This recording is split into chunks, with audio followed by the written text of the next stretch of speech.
Assalamualaikum warahmatullahi wabarakatuh. Perkenalkan, nama saya Yepi Aprita, NIM 1711310017, KPI semester 7A. Baik, di sini saya akan membahas mengenai PERS sebagai kegiatan bisnis, yaitu di halaman 9 sampai 10 di bab 1 ya. Dan buku yang saya baca di buku yaitu sumber dari Dr. Andes Totok Juarto, MSI Manajemen Media PERS. Ini bukunya. Dan saya akan mempresentasikan pembahasannya, yaitu ada PERS sebagai kegiatan bisnis. Jadi topik yang saya bahas mengenai PERS itu sebagai kegiatan bisnis. Jadi para pedagang Eropa zaman dulu menggunakan PERS sebagai alat penyampaian informasi, harga-harga dagangannya. Jadi maka Julius Caesar itu memanfaatkan PERS sebagai kegiatan propaganda senatornya. Di zaman modern, hampir semua negara menjadikan PERS sebagai alat politik pemerintahannya. Sekarang di era informasi memasuki milenium 3, masyarakat menjadikan PERS sebagai lembaga bisnis dengan penjual informasi, baik berita maupun iklan. Nah, jadi kemajuan teknologi informasi mampu mendorong perkembangan media massa dengan pesatnya, sehingga menjadikan ajang bisnis ya. Jadi diluncurkannya satelit komunikasi dapat mempercepat penyampaian informasi. Diluncurkannya satelit komunikasi dapat mempercepat penyampaian informasi. Kejadian yang berlangsung di satu benua dalam waktu beberapa detik saja bisa diketahui di benua lainnya. Nah, jadi Rupert Murdoch itu seorang bangsawan Australia kini menguasai dunia dengan bisnis informasinya.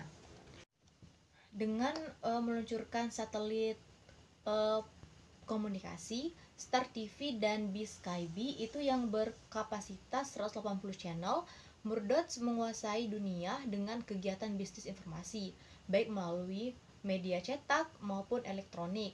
Tetapi kiprah Murdoch tidak sendirian. Di kawasan Asia misalnya, digital super Hikwai atau elektronik super Hikwai milik Murdoch itu disaingi oleh TVB Hong Kong, ESPN, dan Home Box Office milik Telecommunication. Sebenarnya antara surat kabar, majalah, dan televisi dalam hal penyampaian informasi nyaris tidak ada batasnya sama sekali. Sistem penyampaiannya lah yang berbeda. Masing-masing media harus menyesuaikan dengan berbagai kepentingan, terutama kepentingan publik sebagai audiensnya. Seperti itu. Surat kabar dalam berebut pelanggan tidak hanya bersaing dengan sesama surat kabar saja, tetapi juga dengan majalah dan televisi. Demikian juga sebaliknya. Mereka sama-sama menjual berita dan iklan. Dampaknya, kehidupan pers kini berubah dari pers idealis menjadi pers industrialis, sementara informasi sudah menjadi komoditi. Pada dasarnya, pekerjaan di surat kabar tidak pernah berubah walau ratusan tahun lamanya. Sejak dulu, pekerjaan surat kabar adalah mencari dan mengumpulkan informasi, kemudian mengolahnya menjadi berita dan meletakkannya di atas lembaran kertas koran. Kalau kemudian ada perubahan, letak banyak dititik beratkan pada sistem penyampaian informasi dari reporter ke redaksi, tata letak, pengaturan halaman, dan sistem cetaknya. Di era informasi ini, persaingan bisnis pers semakin ketat. Media cetak sejak kini terdapat 974 penerbitan pers, pemegang SIUPP atau Surat Izin Usaha Penerbitan Pers, 1967 penerbitan non-pers, pemegang STT atau Surat Tanda Terbit, sementara oplahnya mencapai 14 juta ekslampor. Media elektronik terdapat 10 stasiun penyiaran televisi pemerintahan atau TVRI dengan 315 buah pemancar serta 5 televisi swasta. Radio tercatat yang stasiun penyiaran milik pemerintahan atau RRI dengan 315 pemancar dan 952 stasiun penyiaran non-RRI.